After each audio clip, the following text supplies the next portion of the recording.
trusted sidekick, D-Mac, on the other screen. This is a special edition, I guess we'll call it, of Double Coverage. A little bit different. Dev is currently in New Jersey. I am in Foxborough. So it's I mean, times are different. Like we gotta adjust.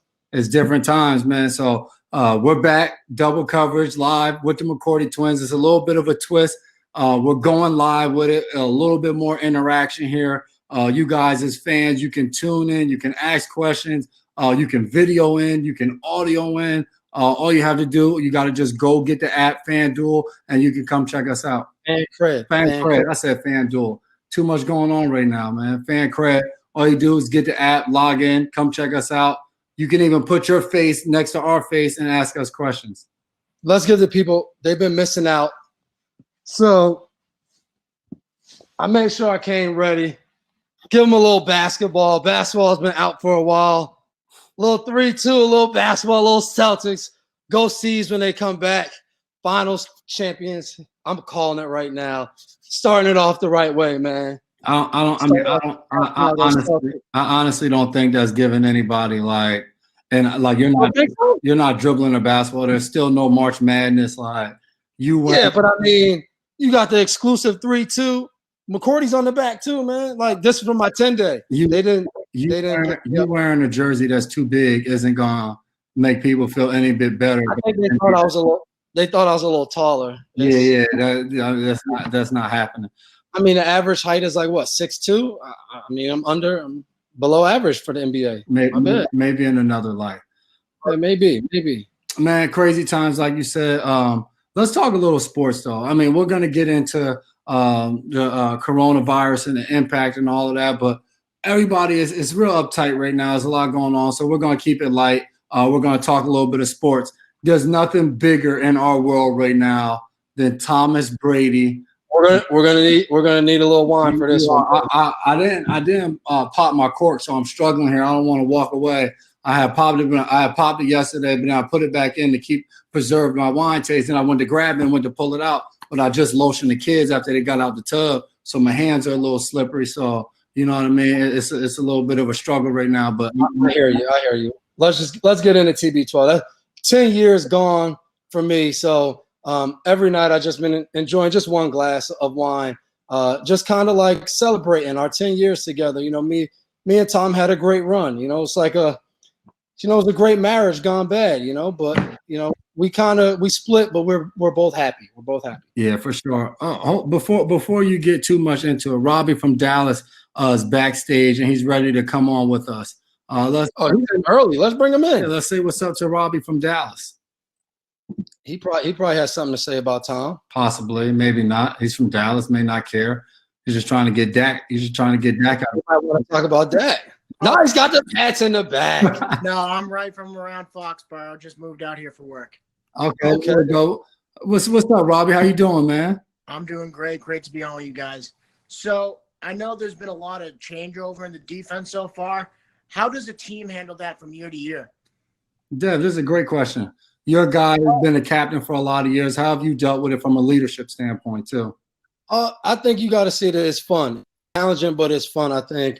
A lot of times we get new pieces, new guys that come in, and right away, I think the biggest thing is you don't want to tell guys what they have to do in a defense. I think you want guys to see what they're good at, what they bring to the defense that maybe we didn't have the year before. So I'm very excited. You know, I look at a guy like when you watch him when he was on the Chargers, linebacker, strong safety, free safety. You know, he did so many different things. Like we don't exactly know how he'll fit, but he'll bring another dimension that, you know, will be a little different for the defense. So I'm excited about it. You know, obviously it's not fun. You know, we lost Jamie, KB, and E-Rob, 3 guys who played a lot of football for us over the last couple of years. But I always say, you know, there's turnover in this league each year. It's all about what you do with what you have. And we usually do a good job of that. So we got to keep it going, and it'll definitely be a tough task. Yeah, and I know for me, being traded to the team a few years ago as a veteran, joining the team, a team that's been established for a long time.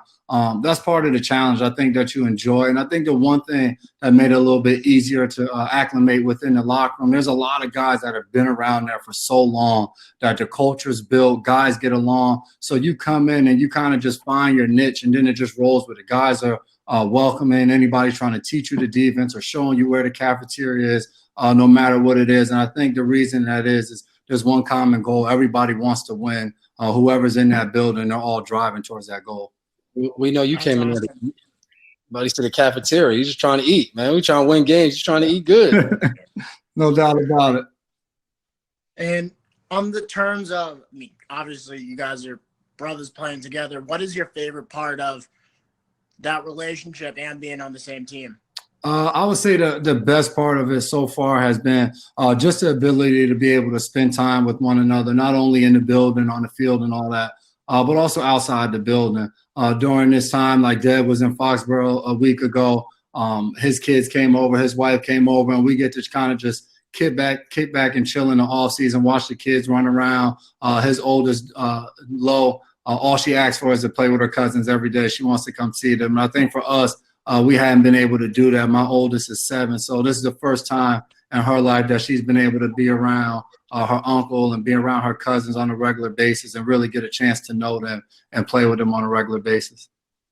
Yeah, I would agree. And I think the second thing is just what you saw after the AFC Championship game last year, you know, just hanging out, being together at the end of games, and also in the Super Bowl, hugging each other, yelling, screaming, celebrating.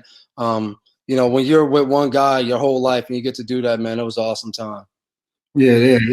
Hurry that up because we got James in California ready backstage. We appreciate Robbie coming to Dallas, representing in Cowboy country. He got to stay strong out there. Out there for work, you know. He's still a Pats fan, so we appreciate it. He needs to find some friends fast.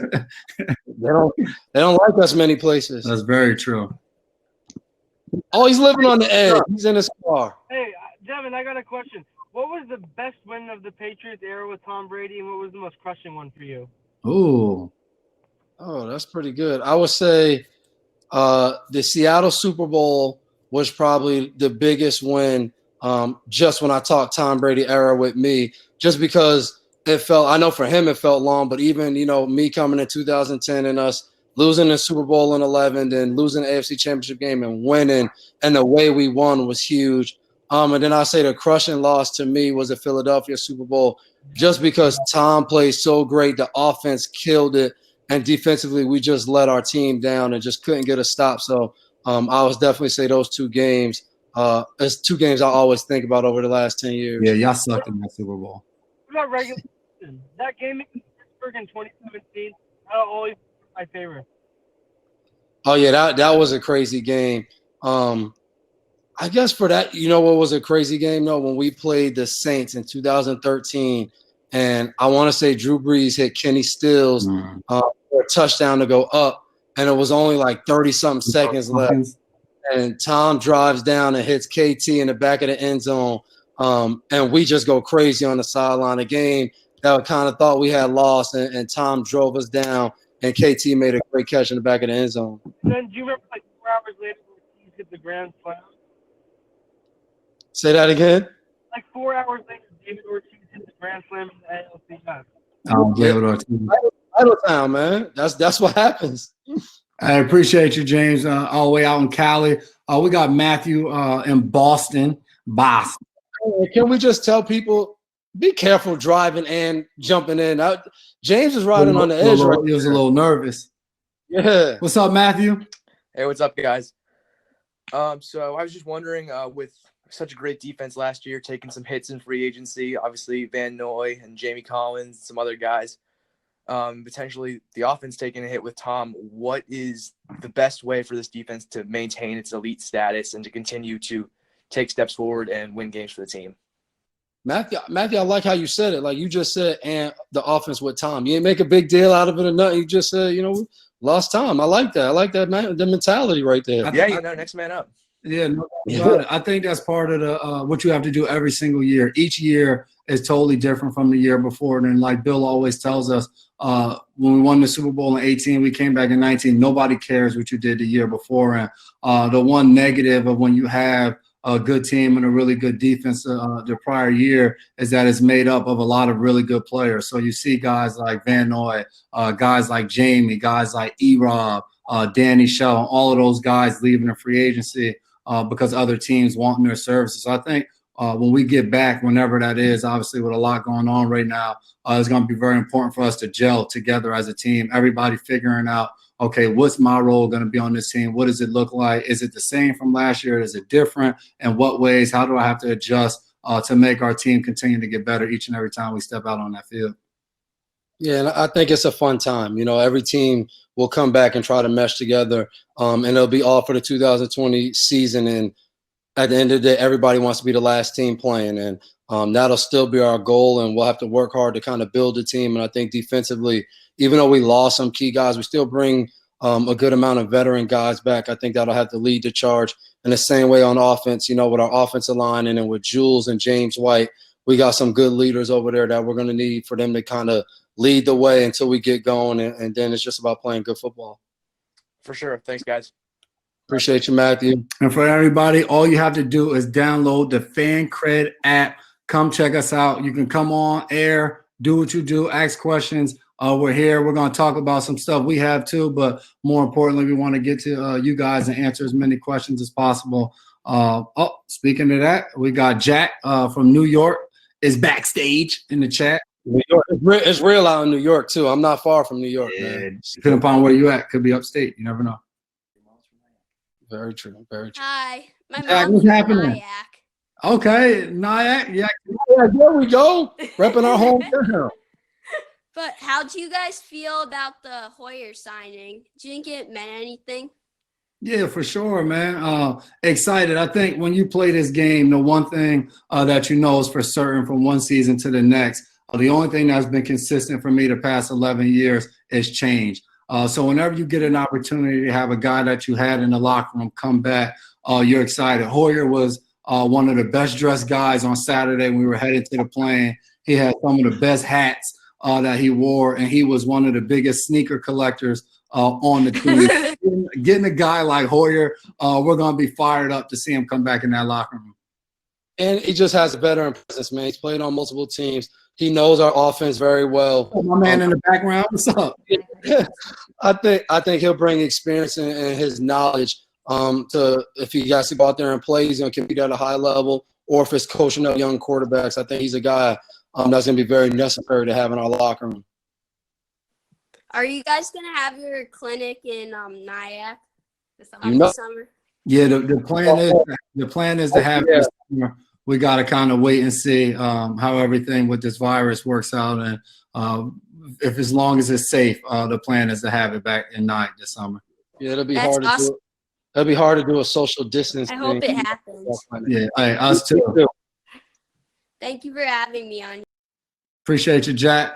We got Dylan in North Crackalack in North Carolina. What's up, Dylan? Maybe he's in Charlotte out there with Gilly Lockdown. Yeah. Well, he won't know. They got to be inside. Dylan, what's happening? Got the Patriots in the background? Came ready. Hey, I'm actually from Asheville, by the way. Okay. Yeah. So my question was, you obviously got young Jared Stidham drafted last year. How do you think Brian Hoyer being signed just today is going to kind of get him developed a bit? I think it's huge. Us too, as older guys, you appreciate having that type of experience in a locker room, and more importantly, in your position room. And I think for we call them Stiddy, for Stidham and Brian and Cody, all of those guys in the room that we have right now, it's a wealth of knowledge. Cody Kessler is not an old quarterback, but he's a guy. I was with him in Cleveland with the Browns, and if you play for Cleveland for multiple years, you've had multiple coaches, so that adds some experience to it. And then he's played in Jacksonville and Philly and now in New England, so that's a guy that's been around different coaches, been around different experiences. And obviously Hoyer, he's been on different teams. He started, he's been a backup, he's played multiple roles. So I think all of those guys will have their own perspectives that they bring to the room that'll help bolster one another. And we do our part on Stiddy because we try to pick him off as much as we can in practice. And About it. I'm always making fun of Stiddy, so I try to make sure the young quarterback's game ready when he gets out there. All right. Thank you, guys. Hey, appreciate you, Dylan. We got Tommy and Braintree coming up. Tommy and Braintree. Ready on the fan line. I bet you he'll like my Boston jersey. Yeah, maybe. I like you're a hater. I mean, Hey guys, what's going Tommy, on? what's happening? Tommy, you digging the jersey or what? Love the Celtics jersey. There we go, baby. I got some Red Sox gear on. See? Hey, J-Max killing our feed today. I'm a little curious just with everything going on right now. How is the situation that's happening at the moment affecting your personal life? How are you mixing it up or separate it all? yeah. You want to get it there first? Yeah, it's just been difficult. Like yesterday, I went out and in my backyard and was running sprints. I walked it off, marked 10 yards, 20 yards, hit a couple 10-yard sprints, 20-yard sprints, then came inside and hit my Peloton. And then from there, starting tomorrow, it's just kind of like FaceTiming my trainer and getting some bands and stuff at the house to try to work out that way. I think for NFL players, hopefully kind of all this gets resolved. It's been easier to work out, but it seems like everything's starting to elevate more and more. So guys are really going to have to find ways to work it at home and still kind of get better without all of the things you're really used to doing. Yeah, without a doubt. And I think on top of that, both of us as parents, you're talking about no school for weeks right now. So I have 3 little ones. So trying to find ways to entertain them, get their schoolwork done and all of that. There's nowhere to take them. Can't go to any of the trampoline places. So we go on long nature walks. We pick up rocks and sticks and all of that type stuff. As long as they're not killing each other, we're succeeding as parents through this. And then at the end of each night, you have a glass of water. Yeah, I'm going to get mine going. But appreciate you, Tommy. All the way in Ann Arbor, Michigan, we got, I might make sure I'm saying this right, Mackay. I think I said it right. I handle the names because Dev will struggle.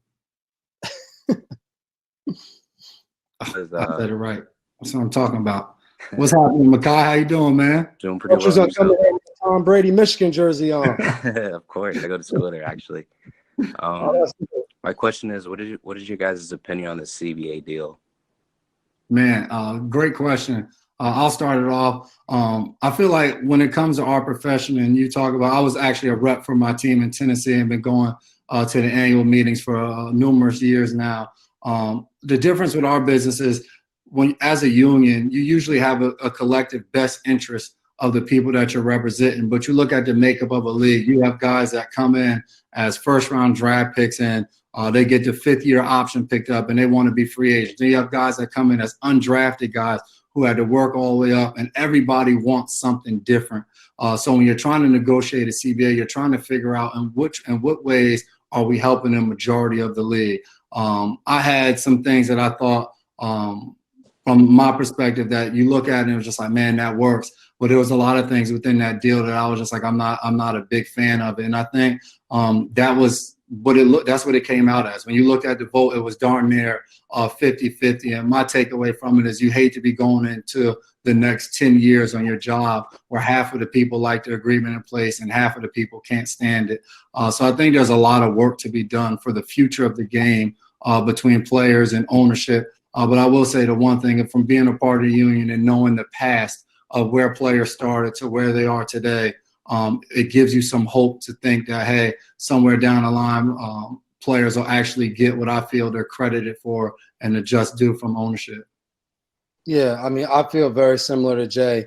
I voted yes on the deal, but I didn't like a lot of the deal. But I felt as players, it was the best thing from a holistic standpoint. When I thought about every player, 2,400 members, I thought the best thing was to continue to play and not really have a work stoppage. But I'm like Jay, I think the most important thing now is I love our new president, JC, went to Cornell, studied labor management, knows a lot. It's every guy coming together. That means the star quarterbacks in the league, the undrafted free agents, the first rounders, whether you voted yes, no, coming together and deciding, like, all right, what is our preparation to prepare the next wave of men who will go and negotiate the next CBA in 10 years, because 85% of us won't be there in 10 years. So we need to prepare the next guys to really go take charge and try to turn the tables of the CBA. For sure. Appreciate you, Makai.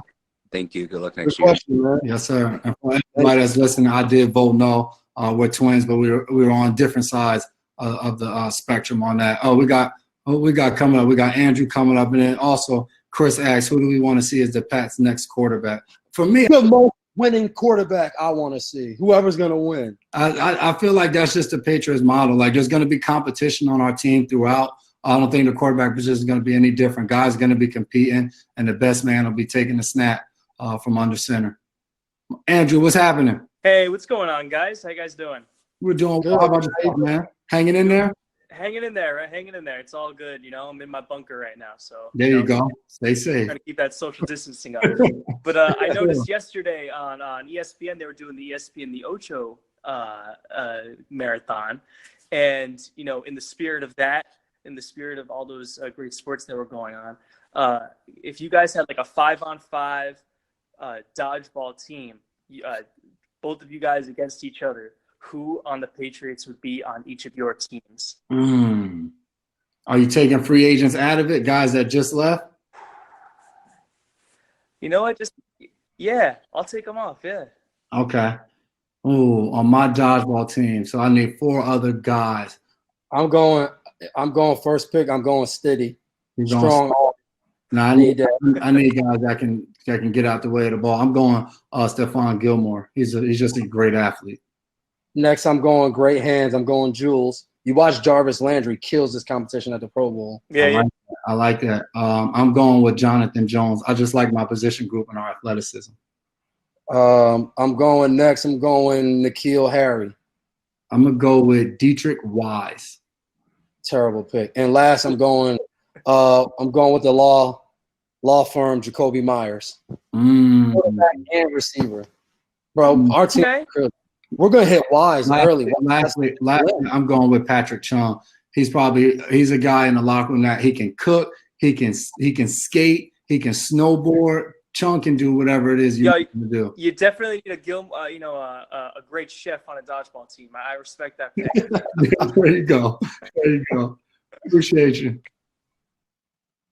Who we got backstage? We got Phyllis and Nike is backstage. What jersey am I wearing? That's that D-Mac 3-2. Not Kevin McHale, I'm sorry. That would have been dope, though. Look who it is. We know this lady. We got Mama Mac joining the chat. We see have a question. We see you figured out how to download fan cred. I told you I'm smart. I have a question. How are you staying in shape with the coronavirus to prepare for football? For me, our stadium is still open here, so we got about 3.5 hours daily of guys that are coming back off injuries and different stuff like that. So we're still able to go out there. They've just limited the numbers all the way down, so I'm able to get in there for a little bit during the day. But a lot of it is done at home, especially on nice days. The few that we get here in Foxborough, we can go outside and get some running in and stuff. I've been hitting my Peloton. You seen the Peloton before social distancing came in. So I'm still hitting my Peloton. I ran in the front yard one day. I'm gonna hit the backyard another day. So whenever the sun comes out, I just chase the sun. Okay. So what are you looking forward to this season? Looking forward to most. For me, I would say from 2018 to 2019, we had some changes on the team. But this year, it feels like right now, early on in free agency, for me personally, losing a guy like Deron Harmon was tough because he was a guy that when I first got here, he was a guy who let me get number 30 first off, and then he's been just a really good friend. Not only me and him personally, but our kids know each other. Our wives are cool. So I think what I'm looking forward to most is adjusting to the new faces that we'll have in the locker room and adjusting to the guys that we've lost so far. Yeah, and I would say for me, winning games. I think it gets taken for granted sometimes.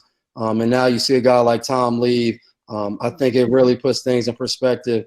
So we'll really have to kind of zero in and find ways to win as a team. And I think for Jay, one thing we'd be looking for from him is to step up as a leader and not just a veteran presence, but a leader who's now going to his third year in New England. Okay.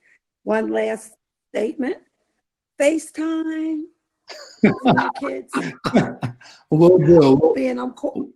I can't get out, so FaceTime. Well, we will FaceTime you tomorrow. We don't want to be like Cuomo and our brother call us out for not calling our mom. So we'll definitely do that. Solid point. Okay. See you. Thank you. See you later, mommy. We got First time mom jumps on. That's pretty dope, man. You gotta love the support. We got John in Boston. He's backstage on the fan line. Remember, everybody, download Fan Credit. If Mama Mac can figure out how to download Fan Credit without calling one of us, you guys can too. John, what's up? How you doing, man? Great. Hi, guys. What's nothing much? We're just hanging out. Yeah, it's great. Who's the funniest defensive back on the team, and also funniest player overall on the team? Go ahead, Jay. Funnest defensive back. I'll give that to Dev. I'll give that to Dev. One of it though is just he just talks too much. So if you're throwing 100 jokes out there, you're gonna get some of them to go over well. Funniest guy on the team, I say Jules or Dietrich Wise. That would be my top two. Jules, because Jules don't care. Like, I mean, he told the story about him and Bill in the hot tub and did that whole thing. Like Jules just doesn't care, so that's why he always would be funny. A sleeper pick is Gerard Mayo too, from the coaching staff. Sleeper pick. Appreciate you, John. Thank you. Yeah, thank you. Stay safe, man. It's crazy out here. It's crazy, man. Before we excited, man. I was worried nobody would come see you. Before we get into the next person, man, what factored in for you in your free agency decision to join back in and continue your run in New England? I think just the opportunity to play here and how awesome it's been. I just was talking about this the other day, but I kind of learned early in my football career that you can't kind of think that you just stay on one team. It never really usually happens. But I think in this situation, it was just so unique because the Patriots, for one, turned into family over 10 years, and then my family actually became a part of the team. And playing here with you, and first time you were free agent last year, and mommy says, "Well, I just hope that you guys stick together and play again together." Then this year, she tells me the same thing. So that was a huge part of it. I'm not really big into legacy and all that other stuff. I think, but the opportunity to play football with my twin brother, the opportunity of my kids being able to play with their cousins and be together all year or half the year during the season is just so much fun. The last 2 years have been the best 2 years of my career. So that was my first priority, to see if I can continue that. And I was just happy we were able to work out a deal. And then I would say lastly, just the community. The whole New England area has been home for me. I've been in so many different cities throughout New England, all the way up to Vermont, down to different parts of Connecticut. So I've loved every minute of that, and I want to keep that going just because I feel like that is my role here in New England, to have a huge impact. And I really don't want to leave until I feel like there's a guy that's at least 2 or 3 years under 30 that can take charge of that and really hold on to that for the next 10 years. So that's my ultimate goal. Well, stay in shape, man. Maggie from Troy, what's up? How you doing this evening?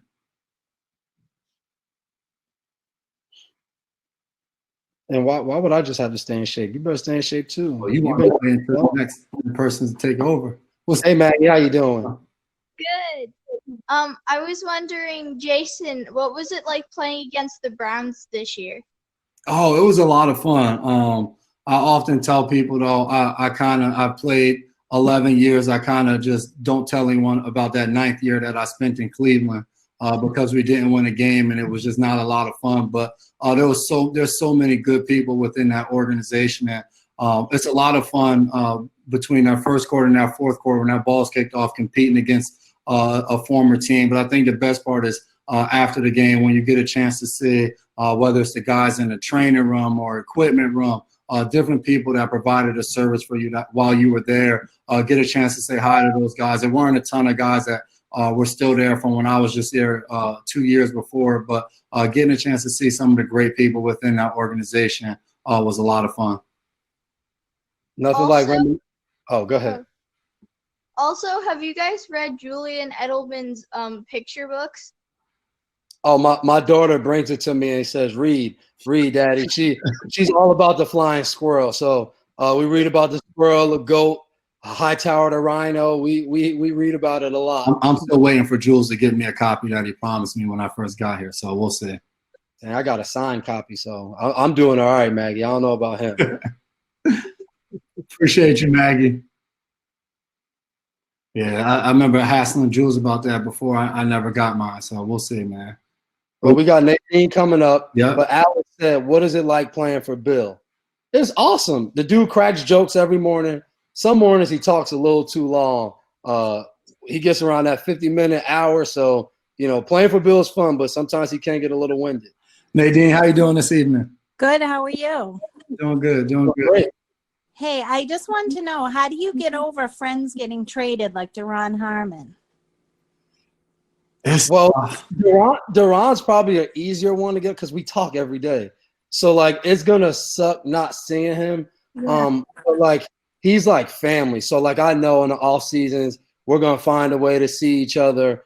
Some of the harder ones are, like, guys that, like, you have a good relationship, but you don't hang out with all the time. So, like, a lot of the time you spend together is usually in the facility, and that's just gone. Just like that, like, us and Duron, we're going to miss it. Like, don't get me wrong, because we hung out so much outside of the facility. But I think because of that, we're going to make sure we find ways to still be around each other. It just won't be in season anymore. I'm going to try to convince him to move to Jersey, and we'll make everything easier in the off season. I remember when I first came in the league, an old veteran said to me, a guy by the name of Chris Hope, he left Pittsburgh and joined Tennessee. And he said the veterans told him when his contract came up that they get it, you want to stay, it's home. And it was just like, but at the same time, you always got to remember that it's a business and you got to do what's in the best interest of you and your family. And when you truly build those bonds and those relationships with guys, whether it's post-football, whether it's the off-season, you'll always find ways to keep in touch and be around them. But it's definitely tough because some of the guys like Kyle and Jamie is tough, but knowing they were going into free agency, you knew it could go either way. So it's almost like you have a whole season to prepare yourself. Yeah, With Duron, it's like you get a text and he was just like, I just got traded to Detroit. And just like that, you go from a guy in your locker room to, all right, he's gone, and you won't see him unless you play against him during the season. So it's tough. Hopefully we'll have joint practices again this year against Detroit so I can talk trash to him on the sideline. Yeah. All right. And how do you feel about Julian Edelman for quarterback? He's too little. He wants the ball too much. He can't throw it to himself, so he's not gonna want it. Okay, thanks, guys. Thank you, Nadine. We got Andrew in the chat. Who from the draft do you think will help the Patriots? Dev, you got a better shot than me. I can't really. I don't watch football, so I have no idea who's in the draft. To be honest with you, I don't know, man. Hi, guys. Hey, how you doing? How are you? Doing well. Good. I am so glad you guys are back together this year. Oh, we appreciate that. We appreciate that. How have you My been? baby? I I see. see. Camera side up. Yeah, she is. She's tired. So what are you guys up? How are you guys doing with this virus thing? We're doing well. We're doing well.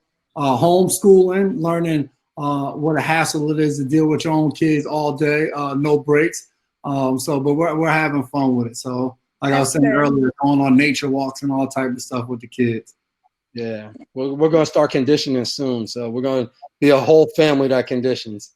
There you go. How you liking all our players leaving? It's tough, but you remember it's a business, and I think you get sad about guys leaving, but you also find some excitement about some guys coming in. We're getting Hoyer back today. We just signed a linebacker by the name of Brandon Copeland, who I played with in Tennessee, who's not only a good player but an awesome person in the community and off the field as well. So you try to make ends with it and figure, hey, we're losing some guys, but hopefully we get a lot of quality guys in here that's going to help push the. Yeah. And I think you see guys leave, but you see guys leave with some like good opportunities. Like I look at Duron, he'll get to go to Detroit. Probably he's going to start for Detroit. He'll get a chance to be a starting safety and then hit free agency. A guy like Elandon Roberts, who wanted to play more on defense last year, he should get more opportunities. Teddy K will probably start down in Miami, get an opportunity to play more like he did last year. So with guys leaving, you're happy with the opportunity that they gotten. and some of the new contracts they got. I'm sure that makes them very happy. Right. Yeah. Makes me sad though. Yeah, us all. You know, we're definitely gonna miss him. Like I told Van Noy, I'm gonna have to make fun of him through text message now instead of to his face every day. Appreciate you. Larry. Good to know you're doing well. Thank you. Yeah. Take care, guys. You too. We got Justin from Old Canada coming up next. Audio, so we won't be seeing Justin's face. How you doing, Justin? Okay. How are you guys doing? Doing well, man. Doing well. I had a question for you guys. You guys talk a lot about how cool it is to play together. What's your favorite memory that fans don't know about? Oh, that fans don't know about. So not the basic ones. I would say carpool Mondays. After the games on Sunday, we would carpool together. We usually go down. Oh, there's going to be a plug. We would go down. If you're in Massachusetts, we go to Plainville. We hit up Tasty's Bagel Shop, grab a bagel, and then we would go work out and go through that whole day. But I liked it because Monday is the day after the game, and we could kind of unwind about our game. We could talk about other games in NFL, and it would just be us. It would just be the guys talking, not our wives chiming in with limited information and just talking to talk, but just us two going and talking about things. To me, that was kind of like a flashback to college days and just being able to hang out, just the two of us. So I really enjoyed just having, that carpool Mondays, I'll call it. I would probably say DB meetings. In our DB room, we had two young coaches this past year with Pellegrino and Steve Belichick. Me and Dev and Chung were probably the oldest guys in the room. But just going back and forth from jokes, me and Dev going at each other, or if it's just talking football. Those are some of the memories that I think when I retire from the game, I'll look back on the years spent here in New England with him, and I'll really appreciate that. The time spent apart now coming together and really challenging each other, whether it was strictly football, whether it was being husbands or dads or just being men in general, finding ways to make each other better. Cool. Thanks. Have a good one. Go Pats, guys. Hey, appreciate you too, Justin. That was a good question, man. Oh, for sure. We got Will from NC. He's Will in the building. I should be a hype man. Some rapper should hire me in case all this Corona stuff messes up the season, man. Will, be a what's hype happening? man. What's up, guys? How are you guys doing? Doing well. How about yourself? Huge fan of your guys. I just want to know, who do you guys base your game off of from any cornerback in NFL history? Man, that's a great question. And I love Sean Taylor, love those guys, love you guys. No, that's easy for me. I know one guy that I watched a lot of film on is Charles Woodson. Just how versatile he was, played corner early in his career. Then when he moved to safety, that's really when I started watching him. When I moved to safety, and just watching his ability, because I think initially people think like corner moves to safety, he just plays free safety. But I used to watch Charles Woodson be a robber, be a guy down in the box, be a guy blitzing. So I've tried to put some of those things in. And I would say one of the biggest things I took away watching him play was how he attacked the ball when guys are running with it. Like he'd eat a stiff arm and let you feel like you stiff arm, but punch the ball out. So I'm a big fan of him, still am, and still try to watch some of his film. Did you get to meet him? Yeah, I've met him a couple times. The best time was my rookie year. We played Green Bay, and after the game, just getting to go up to him and tell him how much of a fan I was and watched him. And then this past season, I saw him actually. He's on the field when we were playing the Dolphins in Miami. Yeah, for me, it's endless, to be honest. Old guys, young guys I'm watching. I've always loved to watch Revis, watching Champ Bailey when I was younger, coming up. Obviously, was a huge fan of Deion Sanders. But even while I was in the league, getting a chance to watch Ike Taylor, who was in Pittsburgh, a guy that maybe a lot of people don't know about. But he used to go against the other team's best receiver week in and week out. And then I have to say these last 2 years, man, getting a chance to watch Gilly, Stephon Gilmore up close every day in practice, the way he competes, his technique as a fellow cornerback has been a true pleasure. Also, I'm a Panther fan. Who was the hardest Panthers player you guys ever played against?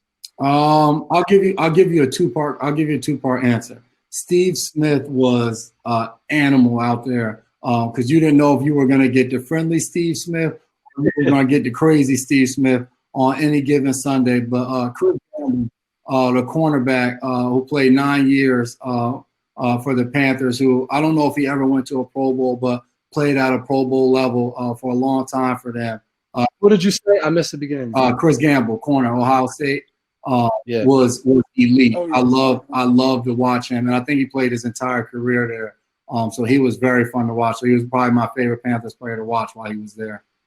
Well, my time in the league is by far easily Cam Newton. Just how tough it was. We played him on a Monday night. We played him in Foxborough. Just the plays he was making, dynamic, hard to tackle, huge guy. So Cam Newton was always tough. I think because of his skill set, he's a tough guy to bring down, and then his arm strength makes him very dangerous. Yes, sir. Appreciate you. Hey, shout out to Teddy B. Hopefully he takes over down there with the Panthers and does well. Fan of his as well. Yeah, definitely. We got Tyler from Maine, coming up. I've been to Maine too. I did an autograph. Nah, maybe it wasn't. Remember, guys, go download that Hold app. on, guys. Okay, with the 3-2 on. Is that a D-Mac in the bag of Rutgers? Oh yeah, definitely. Hold on, guys. What's happening, man? How you doing, Tyler? Hey, so I was just wondering, I guess how Jarrett Stidham grew last year, from August to training camp to kind of later in the year. Just want to see, I guess, how he's doing and a little bit more about him. Yeah, I think to me the best thing for Stiddy was he had to go against our defense every week, and he didn't have it easy. It wasn't like he was just running our offense. Like he had to go off cards, and then for any quarterback who knows when like you have Bill, you go off the cards, but then Bill tells you, but be a smart football player. Don't do something that's dumb. So like Stiddy had it tough because he had Bill yelling at him about protections, about what to do that our offense would do. But then Bill would come back and say, well, they don't do that, so do it this way. And then he have all of us screaming, talking trash to him. So I love his poise. I think Stiddy out there, like I would be faking a blitz sometimes and we make eye contact and he'd just start smiling and laughing. And then to me, there was weeks where like he was just on point. And those were some of our best weeks as a defense, mainly because Stiddy ate us up in practice leading up to the game. And I think put more pressure on us. So I really admire just how hard he works. And then I've gotten to know him off the field as well. He's a really good guy, young guy, but very mature. He's married, does all the good things. So, I think the Stidhams are going to be in New England for a long time. Nice. All right. Thanks, guys. No problem, man. Love the jersey collection. I need to get a J-Mac in there. All that D-Mac stuff going on, man. I really can't do nothing with the J-Mac, man. Man, how is this coronavirus? What has it done for you and your family? We saw you on Instagram the other day. Matter of fact, you still didn't do your push-ups. They didn't challenge you too. I'm not doing no push-ups. Wow, what else are you doing? That you can't do. I got 3 kids. All my energy is going towards them. One's jumping off the couch. The other 2 are racing from the living room to the door. Cry me a river. There's people who tweet us. They got 5 kids. That's their fault. That's bad. They're not practicing the right habits at night. Don't nobody want 5 kids. But look what Bones said. Bones is in the chat. Asked a question. Has spending time with your family ever made you think about retirement? Yeah. It's made me know. Keep playing. Exactly. My wife just walked downstairs right now. You know how mad she'd get if I turn the camera on her? She'd be so mad. But I come around there, I'm like, oh, I keep playing. They get enough of me in the off season and when we finish during the day. When I go home, I watch all my film once the kids go to sleep. So they get all of me and they use it. That's for sure. You want to get on? The people want to see you. Nah, we don't. We good. Ooh, we good. Have you gotten a TikTok? Are you about to start making TikTok? I got it, but probably not. It's not for me. I think Bray stole the show when he did his push-ups like this. He did his push-ups, or was he doing that? He crushed it, bro. He crushed it. I mean, he got a little head, so it's not like his neck muscles have to be really strong. But they crushed it. They did better than you and your kids. Yeah. Well, I took video. The kids, I think they all hit 10 push-ups. or one hit 15, one hit 15. Post it and challenge somebody else's kids. If you're gonna be a poop dad, But, at least let your kids be but great. I'm not gonna lie, them push-ups they did, they was weak. One of them was humping the ground. It was a mess. They won't. It was terrible. Butt all the way up in the air, like. And then even like your push-ups, I mean, there was no full extension. Like people out here. I'm not gonna sit here and take forever doing full. It was already like what 3 stories. Nobody wants to see that forever. Yeah, man. I mean, yeah. I'm gonna keep working on the upper body, man. I got bad shoulders, bro. Well, all good things must come to an end. This was I think we may do this again. I mean, we stuck in some. We got a lot of questions. We got some Deron Harmon questions, some KV questions. So I'm thinking next time we bring one of these guys on. Yeah, man. I'm liking this. We see how they're doing. Yeah, no doubt about it. So everybody that tuned in, we appreciate you guys, your questions. We don't know how often, but every so often we're gonna try to come online, chat with you guys. Fan Cred, go get the app, download it. Video, audio, you can come chat with us, ask your questions away. We're always gonna have some stuff to say, but whatever question you guys have will come first. So special edition of Double Coverage with the McCourty twins, J-Mac here. This other guy on the other. The Wine Down. The Wine Down. Okay, he's just titled it. I struggled to get my bottle open tonight, so next time I will have my wine down. I will be ready. I didn't want to walk off camera, but next time I'm ready. So. And tweet us anybody you think we should bring on. Yeah, tweet us. We'll see if they're free. It's a lot easier. Everybody's home right now. A lot of people got a camera. We can do this thing. So let us know who you want us to bring on the show. Until next time, we'll see you guys. No, Mama, we made it. Wow, this is not even a real special edition. Mama, we made it. Thank I'm you. sorry. There we go.